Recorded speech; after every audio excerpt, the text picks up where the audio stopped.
देखो बच्चों, इस क्लास में हम उसी लास्ट क्लास वाले टॉपिक को ही कंटिन्यू करते हैं, वही कंसेप्ट को जिसमें हमने इंटरेस्ट ऑन कैपिटल को कैलकुलेट करना था। लेकिन इसमें हम फिर एडिशन क्या पढ़ेंगे, क्योंकि मैं आपको पहले ही बता दूं, जो मैं नोट्स में से पढ़ा रहा हूं वो एक क्वेश्चन जो मैंने करवाया ऐसा नहीं है कि अगला सिमिलर होगा, क्योंकि प्रैक्टिस तो है ही नहीं इस बुक के अंदर। ये कंसेप्ट बुक है, ये प्रैक्टिस बुक नहीं है। इसका मतलब आप ये कभी मत सोचिए कि भाई सेकंड क्वेश्चन करा दो, थर्ड आपका अपने आप हो जाएगा।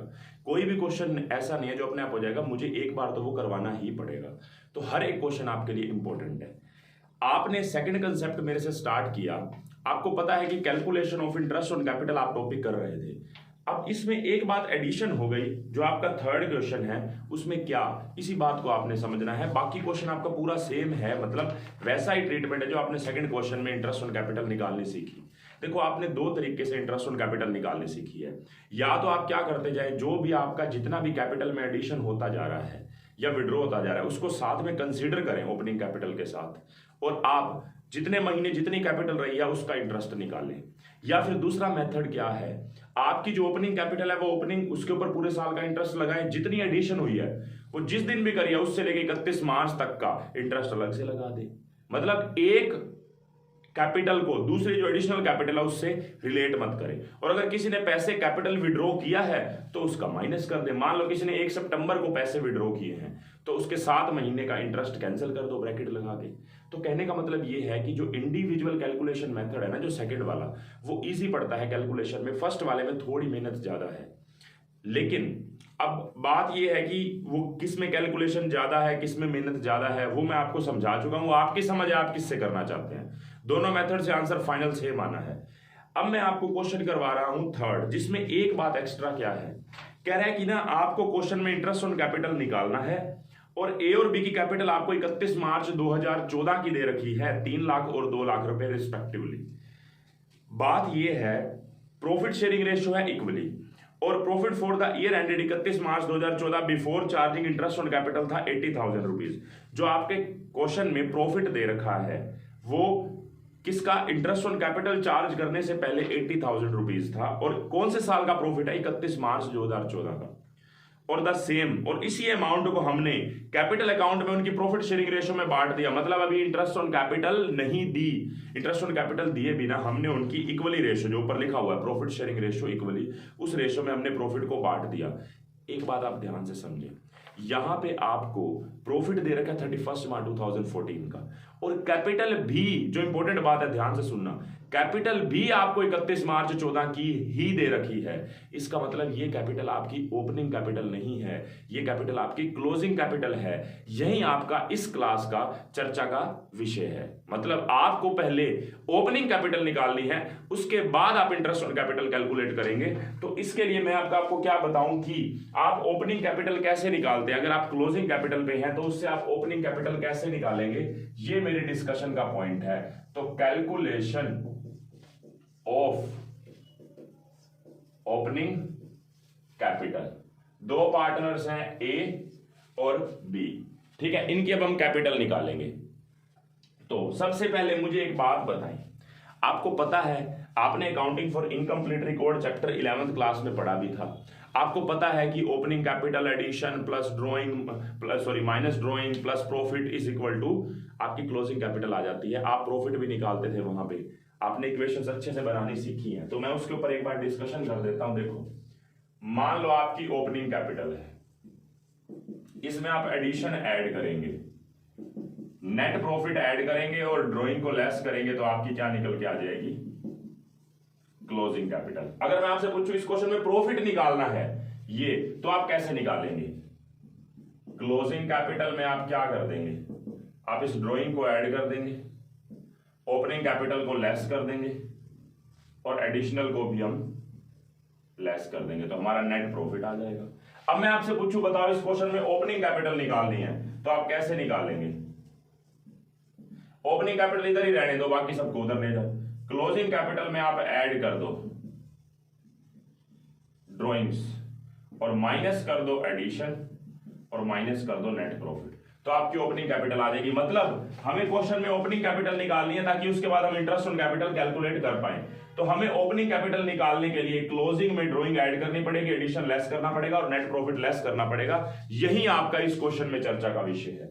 मैंने आपको ये बताया कि आप नेट प्रॉफिट कैसे निकालते थे। आपने 11th क्लास में इनकम्प्लीट रिकॉर्ड चैप्टर में ये इक्वेशन बार बार लगाई है, लेकिन आप हमारे लिए ये इक्वेशन इंपॉर्टेंट है, ये वाली नहीं। तो मैं इस इक्वेशन के अकॉर्डिंग बात कर रहा हूं। सबसे पहले मैं देखूंगा कैपिटल एज एट 31 मार्च 14, जो हमारी क्लोजिंग कैपिटल है वो कितनी दे रखी है क्वेश्चन में, 3 लाख और 2 लाख। इसमें आप क्या ऐड करेंगे, देखो ड्राइंग्स ऐड करनी है। यहां पे ड्राइंग्स कौन सी हैं, वैसे तो कोई भी ड्राइंग चलेगी, लेकिन यहां पे कैपिटल ड्राइंग है, कैपिटल ड्राइंग ही है ये, ठीक है, क्योंकि विड्रॉज वर्ड लिखा हुआ है। अब आप कहेंगे विड्रॉ को याद करने का तरीका थोड़ी ना, एक डेट फिक्स भी तो है कि इस दिन पैसा निकालना। रिवेन्यू ड्राइंग में ना डेट फिक्स नहीं हो पाती, ठीक है। और स्पेशली अगर मान लो डेट फिक्स होने के बाद खुद क्वेश्चन कह देता है कि भाई आप इंटरेस्ट ऑन कैपिटल कैलकुलेट करो, तो इसका मतलब फिर वो रिवेन्यू ड्राइंग है। बात को आप मेरी समझे। देखो क्या होता है कि रिवेन्यू ड्राइंग में ना कोई डेट फिक्स नहीं होती, आप कभी भी साल के बीच में कभी भी पैसा निकाल लेते हैं, ठीक है। यहां पे आपका डेट फिक्स है, और वैसे भी हमें इस बात से कोई मतलब नहीं है ओपनिंग कैपिटल निकालने के लिए कि आपकी कैपिटल फिक्स्ड है या फ्लक्चुएटिंग है। अगर मान लो जैसे मैं आपसे पूछूं सेकंड केस, अगर आप पूरा क्वेश्चन रीड करके देखें, नीचे एक बात बोल रखी है केस 2 में, what will be the answer if capital R fixed. अगर कैपिटल फिक्स्ड है तो आपके आंसर पे क्या फर्क पड़ेगा, हम उसके ऊपर डिस्कशन करेंगे। लेकिन मैं आपको ये बता रहा हूं, ये जितने भी आपको 1 जुलाई 13 को सितंबर को जो भी विड्रॉज या एडिशन दे रखी है, ये कैपिटल एडिशन है और कैपिटल विड्रॉ है, ठीक है। ये बात अपने माइंड में फिट कर लें। अब बात आती है ड्रॉइंग्स, कौन सी, कैपिटल ड्रॉइंग्स। मैं लिख रहा हूं कैपिटल ड्रॉइंग्स। कितने रुपए की ड्रॉइंग्स है आप बताएंगे, खुद से आप एक बार पढ़े। ए ने कितने रुपए निकाले, 1 जुलाई को तो लगाए उसने, फिर 1 सितंबर को उसने निकाले 15,000 वो निकाले, फिर दोबारा से 15 फेब को 20,000 निकाले। तो पहले उसने निकाले 15,000 1 सितंबर को, फिर 15 फेब को 20,000 निकाले, टोटल उसने 35,000 रुपए निकाले, ठीक है। अब बात करते हैं बी की। बी ने सबसे पहले 1 जुलाई को 20,000 रुपए निकाले, फिर बी ने दोबारा से 15 फेब को 15,000 निकाले, इसने भी 35,000 रुपए ही निकाले। उसके बाद एडिशनल कैपिटल देख लो जो इंट्रोड्यूस्ड है। तो एडिशनल कैपिटल में ए ने एडिशन किया है 15,000 का, फिर दोबारा से 31 दिसंबर को 20,000 रुपए लगाए हैं। मतलब एक तो 1 जुलाई को 15,000 लगाए हैं, फिर 31 दिसंबर को 20,000 लगाए, फिर 35,000 इसने लगाए हैं। और एडिशनल कैपिटल को हमने क्या करना है, देखो ओपनिंग कैपिटल निकालने के लिए क्लोजिंग में ड्राइंग ऐड होती है, हमने ऐड कर दी, एडिशनल लेस होती है वो हमने लेस कर दी। तो बी का देखो कितना है एडिशन, बी ने एक बार तो लगाए हैं 1 सितंबर को 5,000 रुपए, फिर उसके बाद बी ने 31 दिसंबर को फिर से 20,000 लगाया, मतलब उसने टोटल 25,000 लगाए हैं, ये माइनस। और उसके अलावा हमें और क्या माइनस करना था, नेट प्रॉफिट। एडिशनल कैपिटल हमने माइनस कर दी, ड्राइंग्स हमने ऐड कर दी, नेट प्रॉफिट हमें लेस करना है। और प्रॉफिट जो है वो क्वेश्चन में कितना दे रखा था, आप खुद से चेक करो। प्रॉफिट क्वेश्चन में हमें दे रखा था 80,000 रुपए इंटरेस्ट ऑन कैपिटल देने से पहले, और हमने इंटरेस्ट ऑन कैपिटल दिए बिना ही इस प्रॉफिट को पार्टनर्स में उनकी प्रॉफिट शेयरिंग रेशियो में बांट दिया। मतलब हमें ओपनिंग कैपिटल निकालने के लिए जो प्रॉफिट बांटना है वो इक्वली बटा है, ये तो बात आपको पता ही है, इक्वली बटा, क्योंकि प्रॉफिट शेयरिंग रेशियो इक्वली है। तो हम 40-40 दोनों में से लेस कर देंगे। 80,000 टोटल प्रॉफिट था और दोनों पार्टनर्स के 40-40 हम लेस कर देंगे। तो ये आपका आंसर आ जाएगा इससे। इसका ओपनिंग कैपिटल हमारी आ गई 2,60,000 रुपए और इधर हमारी आ गई 1,70,000 रुपए। आप चेक कर सकते हो, कोई प्रॉब्लम नहीं है, बिल्कुल ठीक आंसर है ये, ठीक है। तो ये हमारे पास आ गई ओपनिंग कैपिटल। इस ओपनिंग कैपिटल के निकलने के बाद इंटरेस्ट ऑन कैपिटल वैसे ही निकालना है जैसे हम पहले निकालते हैं, इसमें कोई मुश्किल नहीं है। ये आप नोट कर लो पहले ओपनिंग कैपिटल कैसे निकाली है। तो देखो अब हम ओपनिंग कैपिटल निकाल चुके हैं और उसके बाद हमें interest on drawings, interest on capital निकालनी है। सिंपल, आपकी अब ओपनिंग कैपिटल ये है, इसको मैं क्या बोलूंगा, कैपिटल एज एट 1 अप्रैल 2013। इस कैपिटल का मैं यहां पे यूज करूंगा सबसे पहले फ्रॉम 1 अप्रैल 2013 टू 31 मार्च 14। मैं आपको पहले ही बता दूं, मैं ना दूसरे मेथड से आपका आंसर निकाल रहा हूं। इंटरेस्ट ऑन कैपिटल मैंने दो तरीके से समझाया है। एक पहले मेथड में आप देखते हो कि कितने महीने कितनी कैपिटल रही, उसका इंटरेस्ट लगाते हो उतने महीने का। और मैंने आपको जो दूसरे वाला समझाया था उसमें हम एक ड्रॉइंग, एक मतलब विड्रॉ या एक एडिशन को किसी भी पुराने वाली कैपिटल से रिलेट नहीं करते, सबको इंडिविजुअली हम उनका इंटरेस्ट निकालते हैं। तो मैं उसी वाले मेथड से कर रहा हूं। मुश्किल कुछ नहीं है, दोनों से आप आंसर निकाल सकते हो। पहले वाले से आप खुद ट्राई कर लेना, सेकंड वाले से मैं निकाल देता हूं, ठीक है। तो मैं वो कर ही नहीं रहा। 1 अप्रैल 2013 से 31 मार्च 14 तक इसका इंटरेस्ट निकाल देते हैं कि 26,000 रुपए का रेट है 10% इंटू 12/12।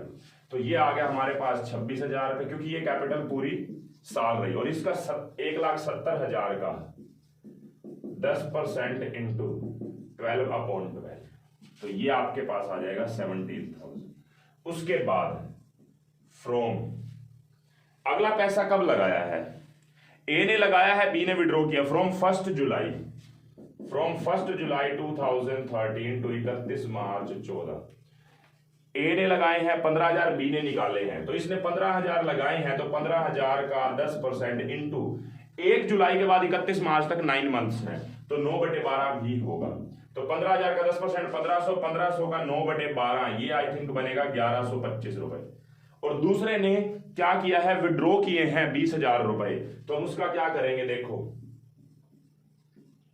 20,000 का 10% इंटू 9/12, तो 20,000 का 10% 2,000, 2,000 का 9/12, ये हो जाएगा 1,500 रुपए माइनस में, क्योंकि विड्रॉ कर रखे हैं। ये तो आपको पता ही है, विड्रॉ कर रखे तो माइनस।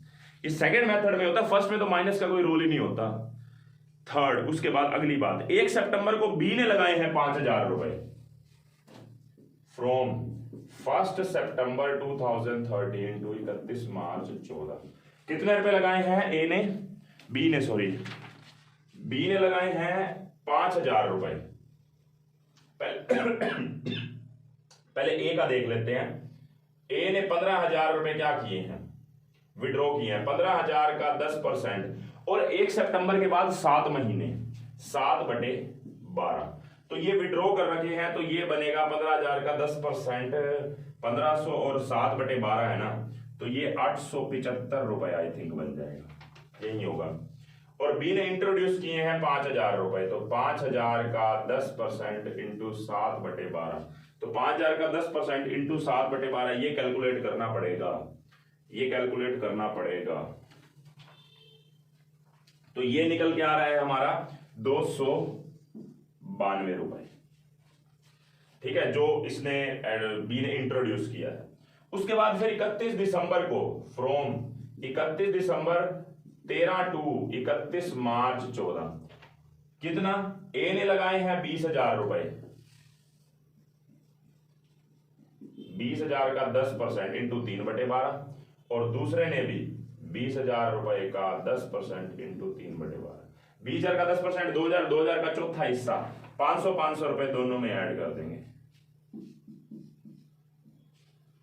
उसके बाद फ्रॉम 15 फेब 2014 से 31 मार्च 2014 तक कितना बनेगा। ए ने 20,000 निकाले हैं, बी ने 15,000 रुपए निकाले हैं, तो 20,000 रुपए के ऊपर 20,000 रुपए का, शायद पूरा नहीं आएगा, यहां पे थोड़ा स्पेस बनाना पड़ेगा। तो 20,000 रुपए का 10% इंटू 15 फेब के बाद 1.5 महीना बन रहा है, तो 1.5/12, और दूसरे के हैं 15,000 रुपए निकाले हैं, तो 15,000 रुपए का 10% इंटू 1.5/12, 1.5 मतलब 1.5 महीना। तो इसका हम क्या करेंगे, अगर आप देखें तो इसका तो बन जाएगा 20,000 का 10% 2,000, और कैलकुलेशन करनी पड़ेगी, ये बन रहा है हमारा 250 रुपए माइनस में, और ये बन रहा है हमारा 188 माइनस में। तो ये आपका फाइनल आंसर आ जाएगा, और कोई दिक्कत नहीं है, बिल्कुल सिंपल है। कैलकुलेशन आपको थोड़ी करनी पड़ रही है, लेकिन ये नहीं है कि कंसेप्ट मुश्किल है। तो 16,104 रुपए इसका, 26,500 रुपए इसका। हमारे इस क्वेश्चन में खास बात क्या थी? इस क्वेश्चन में खास बात यही थी कि हमें पहले ओपनिंग कैपिटल निकालनी है। ओपनिंग कैपिटल निकालने के बाद वही काम जो आपने लास्ट क्वेश्चन में, सेकंड क्वेश्चन में किया है, वही काम है। लेकिन अगर मैं आपसे पूछूं, मान लेते हैं इस क्वेश्चन में कैपिटल फिक्स्ड है। अगर कैपिटल फिक्स्ड है, आप मेरे से पहला कंसेप्ट समझ के आए हैं, कैपिटल फिक्स्ड है तो क्या कैपिटल में कोई चेंज आता भी है? नहीं आता। लेकिन फिर भी दो ऐसे रीजंस हैं जिसके कारण से चेंज आ सकता है। वो कौन से रीजंस है? पहले आपको पता होना चाहिए, अपने आप से पूछो कि वो दो रीजंस क्या हैं जिससे फिक्स कैपिटल के अंदर चेंज आता है। वो है कैपिटल एडिशन और कैपिटल विड्रॉ। कैपिटल एडिशन और कैपिटल विड्रॉ के अकॉर्डिंग चलेगा। तो मुझे एक बात बताएं, यहां पे अगर मैं आपसे बोलूं कि आपके पास ओपनिंग कैपिटल है तो उसमें या तो कैपिटल एडिशन हुआ होगा और या तो फिर माइनस हुआ होगा कैपिटल विड्रॉ, जिसको आप ड्रॉइंग्स बोल रहे थे जनरली, वैसे कैपिटल ड्रॉइंग विड्रॉ है। तो इससे आपकी क्लोजिंग कैपिटल आ गई होगी। मतलब अगर कैपिटल फिक्स्ड है तो इसमें नेट प्रॉफिट नहीं आता, ना ही रिवेन्यू ड्रॉइंग माइनस होती है, ये कैपिटल ड्रॉइंग माइनस हुई हुई है। ठीक है, मतलब अब मुझे क्लोजिंग से ओपनिंग कैपिटल निकालनी है तो कैपिटल विड्रॉ को ऐड करना है एज इट इज, जैसे ये किया है। कैपिटल एडिशन को लेस करना है एज इट इज, जैसे ये किया। लेकिन लेकिन लेकिन प्रॉफिट तो माइनस करेंगे ही नहीं ओपनिंग पे आने के लिए, क्योंकि प्रॉफिट क्लोजिंग पे जाने के लिए ओपनिंग से ऐड हुआ भी नहीं था। ओपनिंग से क्लोजिंग पे जाने के लिए जब प्रॉफिट ऐड हुआ ही नहीं था तो क्लोजिंग से ओपनिंग पे आने के लिए प्रॉफिट माइनस भी क्यों करेंगे? समझ रहे हो बात को? क्योंकि कैपिटल फिक्स्ड है तो प्रॉफिट कहां पे गया होगा? करंट अकाउंट में गया होगा। इसका मतलब हम यहां पे सिर्फ और सिर्फ इस प्रॉफिट को हटा देंगे, ये प्रॉफिट यहां पे नहीं आएगा। अगर ये प्रॉफिट नहीं आएगा तो आपकी ओपनिंग कैपिटल में क्या चेंज आएगा आप उसको सिर्फ लिखें। तो यहां पे मेरी ओपनिंग कैपिटल आ जाएगी कितने रुपए? 3 लाख, और इसकी कैपिटल आ जाएगी 40, वापिस ऐड कर दो तो 2,10,000 रुपए। ये आपकी ओपनिंग कैपिटल आ गई। ओपनिंग कैपिटल इधर आने के बाद यहां पे मैं क्या लिख दूंगा? आप ओपनिंग कैपिटल 260 की जगह कितना? 3 लाख, और 170 की जगह कितना? 210। तो ये 30,000 और ये 21,000। मतलब आपका यहां पे भी 4,000 रुपए इंटरेस्ट ऐड हो रहा है, यहां पे भी 4,000 इंटरेस्ट ऐड हो रहा है। तो फाइनल आंसर भी आपका कितना आ जाएगा इससे? 30,500 और 20,104 रुपए। लेकिन अगर मैं आपसे पूछूं, आपको क्वेश्चन में ना इस मेथड से करना पड़ा जिसमें हम इंडिविजुअली सभी को देखते हैं, यहां पे कितना आसान काम है, इसमें कोई चेंज नहीं आएगा। लेकिन अगर आप पहले वाले मेथड से काम करते ना और ओपनिंग कैपिटल निकालते पहले, फिर क्लोजिंग कैपिटल मतलब ओपनिंग कैपिटल के थ्रू इंटरेस्ट ऑन कैपिटल निकालते, और फर्स्ट मेथड से करते जो मैंने आपको समझाया था सेकंड क्वेश्चन में, फर्स्ट मेथड से करते ना, तो मान लो यहाँ पे 3 लाख रुपए कैपिटल है, फिर एडिशन को 315 बोलना पड़ता, जबकि पहले वाले केस में वो 260 थी, तो 260 से वो 15 ऐड होकर 275 होती। मतलब मुझे ये नीचे वाली कैलकुलेशंस भी दोबारा से करनी पड़ती, जो अब मुझे वो नीचे वाली कैलकुलेशन दोबारा से नहीं करनी पड़ रही। ये इंपॉर्टेंट बात है। यहां पे मुझे ये नीचे वाली कैलकुलेशन, क्योंकि मैं इंडिविजुअली सभी को उठा रहा हूं ना, इससे लिंक ही नहीं कर रहा, तो इस कैलकुलेशन पे कोई फर्क नहीं पड़ेगा ये आंसर चेंज होने से या ये आंसर चेंज होने से। लेकिन फर्स्ट मेथड में जिसमें मैं हर एक एडिशन और विड्रॉ को कंसीडर कर रहा हूं, वहां पे फिर मुझे इसकी कैलकुलेशन में भी चेंज करना पड़ता। बात को आप समझे, इसलिए ये मेथड मुझे ज्यादा सही लगता है, क्योंकि ना ओपनिंग कैपिटल निकालने के बाद आपको क्वेश्चन में 2 केसेस दे रखे, क्योंकि मान लो कैपिटल फिक्स्ड है, मान लो कैपिटल फ्लक्चुएटिंग है, तो ये कैलकुलेशन आपको दोबारा नहीं करनी पड़ेगी, सिर्फ आपको फाइनल ऊपर ओपनिंग कैपिटल के अंदर चेंज आएगा, बस इतनी सी बात थी। तो हमारा जो है इंटरेस्ट ऑन कैपिटल का कंसेप्ट बहुत अच्छे से हो जाता है और पूरा हो गया है, ये इसमें कोई दिक्कत नहीं है और अच्छे से हो गया होगा आपका। अब हम नेक्स्ट क्लास में एक ऐसा क्वेश्चन करेंगे जो बुक के अंदर ना या एग्जाम में बहुत कम चांसेस होते हैं आने के, लेकिन इसका मतलब ये नहीं है कि वो अंडरस्टैंडिंग के लिए जरूरी नहीं है। अंडरस्टैंडिंग आपको उसकी भी अच्छी से चाहिए। कैपिटल एम्प्लॉयड की हम एक रेशियो निकालते हैं जिसमें हम प्रॉफिट्स को बांटते हैं, ठीक है, उसके ऊपर मैं चर्चा करूंगा नेक्स्ट क्लास में। अभी फिलहाल आप इसको नोट कर लो अपने रेफरेंस के लिए और अच्छे से नोट कर लो। ये एक्चुअल में हमारा ये केस 2 था, हम केस 1 तो कर चुके थे, इसी में हमने चेंज किया है ना, ये आपका केस 2 था, पहले केस 1 करवाया था, ठीक है। और मैं नहीं मानता कि आपको ओपनिंग से क्लोजिंग पे आने के लिए या क्लोजिंग से ओपनिंग पे आने के लिए आपको लॉजिक समझ नहीं आए होंगे। अगर कैपिटल फ्लक्चुएटिंग है तो प्रॉफिट को भी कंसीडर किया जाएगा, और अगर कैपिटल फिक्स्ड है तो प्रॉफिट को कंसीडर नहीं किया जाएगा। ये बात आप ध्यान रखें, तो आप नोट कर लो।